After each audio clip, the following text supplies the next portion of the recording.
Boa noite a todos, que a paz do Mestre Jesus nos envolva de corpo e alma, facultando-nos o interesse, a atenção e o desprendimento, para refletirmos sobre o tema escolhido, por sugestão do nosso querido Leandro, esperança, a partir do qual batizei nossa reflexão de é preciso esperançar. Muitos consideram que esperança vem do verbo esperar. Enganam-se. O professor Paulo Freire, grande educador, já resguardado no plano espiritual, disse um dia: é preciso ter esperança. Mas esperança é do verbo esperançar. Porque tem gente que tem esperança do verbo esperar. A esperança do verbo esperar não é esperança, é espera. Esperançar é se levantar, é ir atrás, é construir. Esperançar é não desistir. Esperançar é levar adiante. Esperançar é juntar-se com o outro para fazer de outro modo. Interessante a profundidade deste pensamento de Paulo Freire. Mas outro professor, também educador, filósofo, teólogo, que ainda está entre nós, Mário Sérgio Cortella, seguindo a mesma linha de Paulo Freire, acrescenta, falando sobre o filósofo, teólogo e médico alemão Albert Schweitzer, que viveu entre 1875 e 1965, e que dizia: a tragédia do homem é o que morre dentro dele enquanto ele ainda está vivo. E o que não pode morrer em nós enquanto estamos vivos? A esperança. Mas a esperança é do verbo esperançar, diz Cortella. E é bom frisar que Cortella teve como orientador de seu doutorado, ou do seu mestrado, salvo melhor juízo, o próprio Paulo Freire. Mas vale então nós lembrarmos aqui o grande compositor e músico Nelson Cavaquinho, quando disse: o sol há de brilhar mais uma vez, a luz há de chegar aos corações, do mal será queimada a semente, o amor será eterno novamente. Para quem isso pode acontecer? Somente para aqueles que têm esperança do verbo esperançar. Porque vai ser preciso queimar a semente do mal através da caridade. E a caridade é o amor em movimento. E há muita esperança quando Nelson Cavaquinho diz que o sol há de brilhar mais uma vez. Mas não é para ficar esperando o sol brilhar, é fazer este sol brilhar. Mas também o Padre Zezinho, em sua música Esperar contra toda a esperança, diz assim: na tormenta, saber que a bonança está perto e seguir confiante. E por mais que pareça distante, perseguir o lugar que é só meu, caminhar como quem não se cansa, olhos fitos na meta escolhida e apostar nessa meta uma vida. Eis a herança que o Mestre me deu. Então a afirmação do padre Zezinho é perfeita. Caminhar como quem não se cansa. Ter os olhos fitos na meta, ter um horizonte, ter um objetivo na vida. E o objetivo da existência humana é a evolução. E o caminho da evolução é através da prática da caridade, deste amor em movimento. Em tempos de pandemia, a palavra de ordem é esperança, mas do verbo esperançar. Eu creio que foi neste sentido que Paulo, em sua primeira carta aos Coríntios, afirmou: agora, estas 3 virtudes, a fé, a esperança e a caridade, permanecem.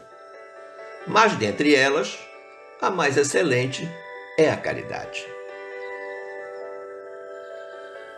Observemos que Paulo fala inicialmente da fé, aquela que está descrita lá no nosso Evangelho, no item O Poder da Fé, no capítulo 19, intitulado A Fé Transporta Montanhas. Uma reflexão feita a partir do capítulo 17, versículos 14 a 20 do Evangelho de Mateus, quando Jesus advertiu seus discípulos acerca da cura do endemoniado, que eles, os discípulos, não haviam conseguido. E ao irem perguntar ao mestre, receberam como resposta: se vossa fé fosse tamanho de um grão de mostarda. E o resto da história nós conhecemos. Paulo coloca a esperança como segunda virtude. E o que se segue confirma plenamente a percepção de Paulo Freire e Mário Sérgio Cortella, pois Paulo coloca a caridade como terceira perna deste banquinho. Imagine, meu amigo, minha amiga, um banquinho de 3 pernas. Se você tirar uma das pernas, consegue sentar? Seguramente não. Então, essa trilogia que Paulo apresenta, estes componentes estão perfeitamente interligados e são interdependentes. Se eu entender esperança como vinda de esperançar, saberei então que eu preciso levantar, ir atrás, levar adiante, fazer, trabalhar com o próximo, fazer de outro modo e, acima de tudo, não desistir. Tal como pregou Paulo Freire. O conceito, então, encerra a proatividade, a dinâmica do servir, a consciência de que eu não estou sozinho no mundo e que eu preciso resistir a tudo e a todos. E veja a nossa situação nessa pandemia.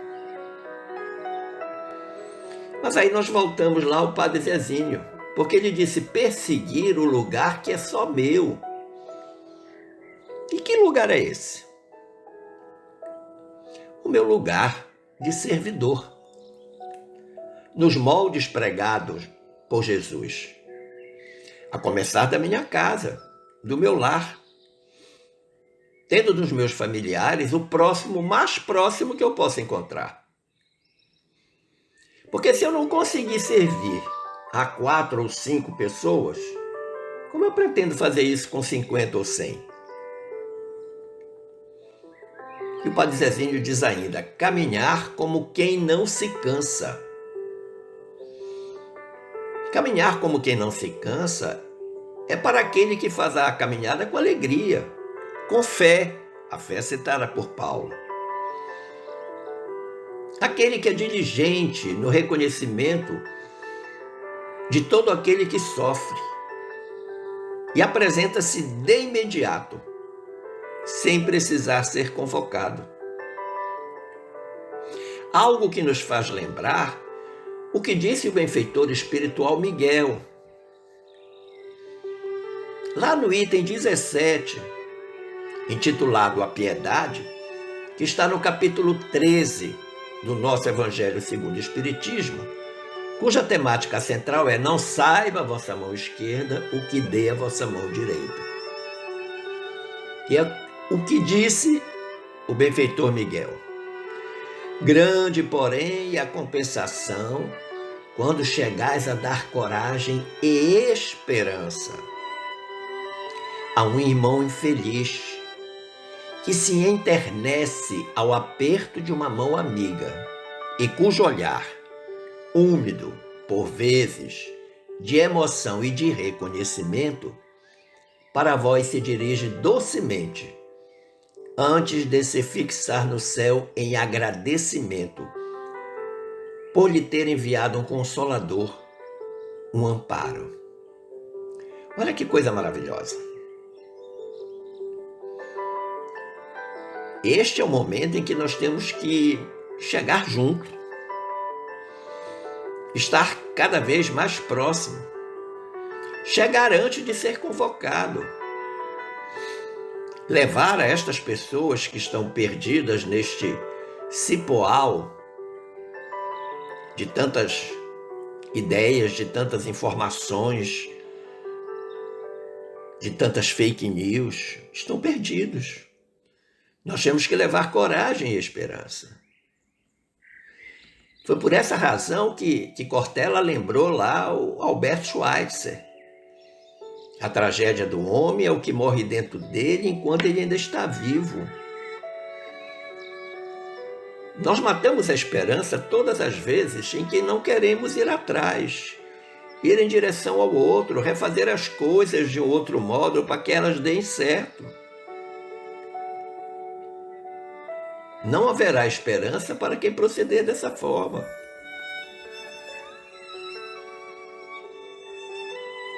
Quando conseguirmos manter acesa a esperança no coração e na mente, aí sim poderemos celebrar com Nelson Cavaquinho.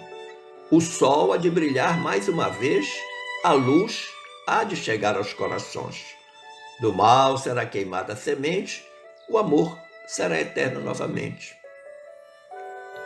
Que sol é esse? Vós sois a luz do mundo, brilha a vossa luz. Já ouviram isso? Foi o nosso Mestre Jesus quem nos aconselhou. E onde estão as sementes do mal que ainda estão em nós? No coração. E aí, eu vou atrás de Joana de Ângeles, na obra Liberta-te do Mal, quando ela afirma: infelizmente, não tem havido lugar na sociedade imediatista para o amor e a paz, para os ideais de enobrecimento e de solidariedade, que não encontram espaço na grande mídia, conforme desfrutam a sexolatria, os crimes hediondos e as futilidades rotuladas de condutas ideais. E essa reflexão de Joana é perfeita. Isto está no capítulo denominado Precauções. E ela faz uma chamada exatamente para aquilo que estamos assistindo presentemente, bombardeados por informações em todos os meios de comunicação, especialmente nas redes sociais, de coisas que dão um grande ibope, tomando lugar das informações sobre o amor e sobre a paz. Mas aí Joana dá um conselho primoroso nesse capítulo de Precauções. Ela diz: todo aquele que se conscientiza da sua realidade espiritual tem por dever imediato assumir o compromisso consciente de viver pautando a existência conforme as expectativas do futuro que o aguarda. E aí eu tenho uma pergunta para você. Qual é a sua noção de futuro? qual é a nossa noção de futuro. Porque Joana chama a atenção que a primeira coisa que tem a ver é a tomada de consciência da nossa realidade espiritual. Nós somos, de fato, um espírito temporariamente encarnado, vestido num corpo físico.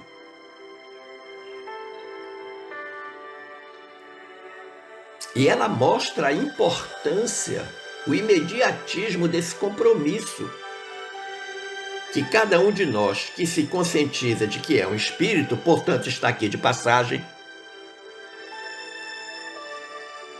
de pautar a sua existência conforme a expectativa do futuro. Que expectativa do futuro é essa? Da próxima vida, que é o lugar de onde nós vemos a nossa verdadeira morada, o plano espiritual. Nós somos de lá, nós não somos daqui, nós estamos aqui.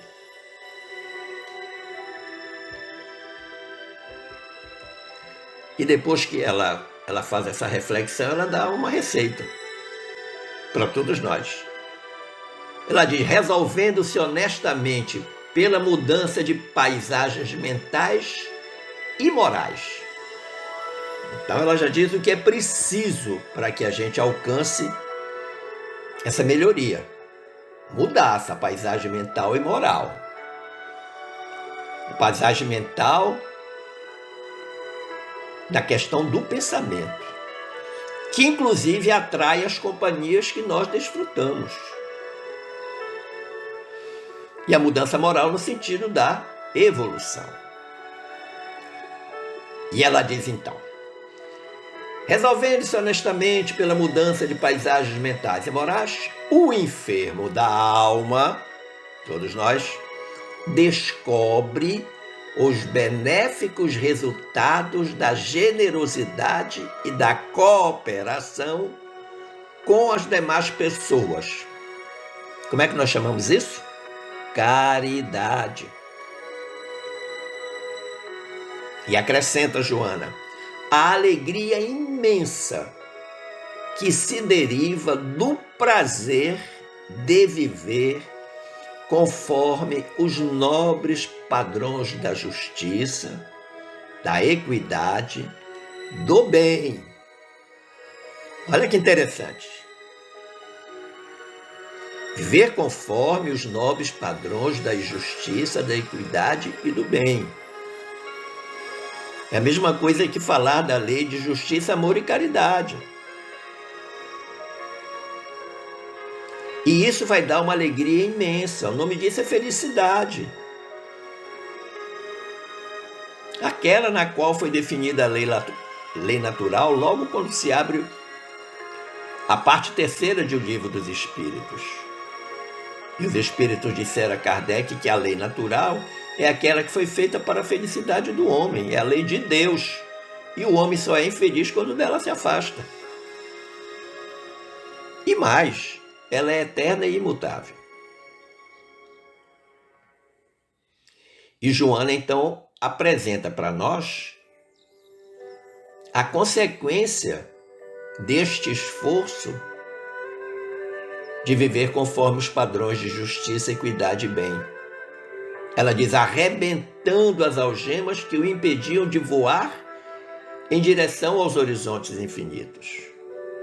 Então, se nós ainda não conseguimos isso, é porque nós estamos presos, algemados a velhos condicionamentos. Coisas feitas do mesmo modo produzem sempre resultados iguais. Nós precisamos fazer de um modo diferente, voltar a Paulo Freire. Fazer de um modo diferente, para termos resultados diferentes. Então nós ficamos muitas vezes presos na mesmice e só lamentando. Um choramingo, uma cantilena que não acaba. Muitos estão dizendo: eu quero a minha vida de volta. Quando é que tudo vai voltar ao normal? Foi exatamente porque estava normal que a gente chegou aonde chegou. Nós não podemos voltar ao normal, senão a gente traz outra pandemia. nós precisamos construir uma outra normalidade. A normalidade do bem, a normalidade do amor, a normalidade da paz. Uma normalidade que só tem aquele que aceita e pratica que a esperança vem do verbo esperançar. Por isso, meu amigo, minha amiga, eu lhe afirmo, sem medo de errar, é preciso esperançar. Pensemos nisso. Fiquemos todos em paz com Jesus. Um forte abraço.